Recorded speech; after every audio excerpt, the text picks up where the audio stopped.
Mixed by Amit Singh.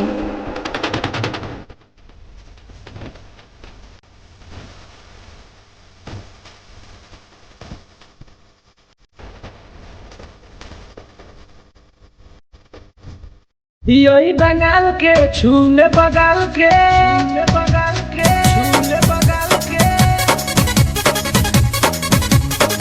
यही बंगाल के छूले बगाल के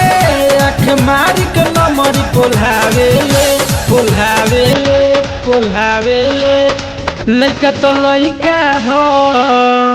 लइका तो लइका हो ई दुल्हो के कनखी दबावे ले लइका तो लइका हो ई दुल्हो के कनखी दबावे ले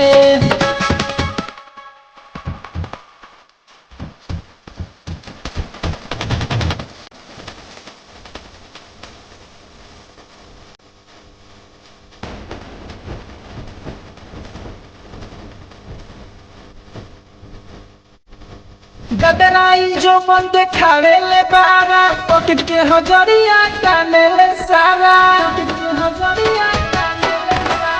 गदराई जो मन देखावे ले बारा पॉकेट के हजरिया काने ले सारा दिल बहला के ले गलचूना लगा के दिल बहला के ले गलचूना लगा के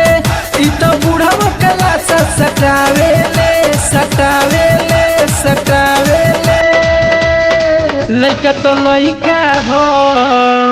लइका तो लइका हो ई दुल्हो के कनखी दबावे ले लइका तो लइका हो ई दुल्हो के कनखी दबावे ले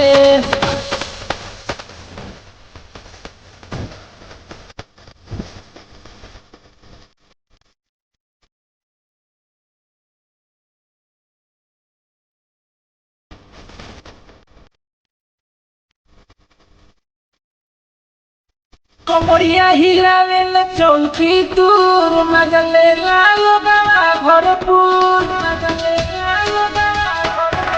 कमरिया हिलावे ले चौकी दूर मगले लालो बाबा भरपूर एक आँख मर के पूरा जिला जवार के एक आँख मर के पूरा जिला जवार के ई तो मुखिया के पुरस्कार पावे ले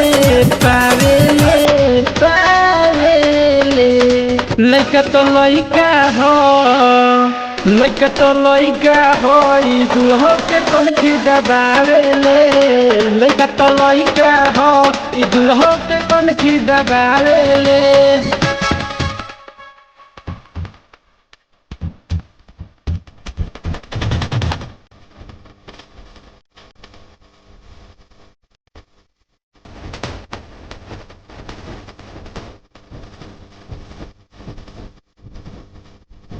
छोटे ही कपड़ा पहने टाइट चमचम दहिया मारे लाइट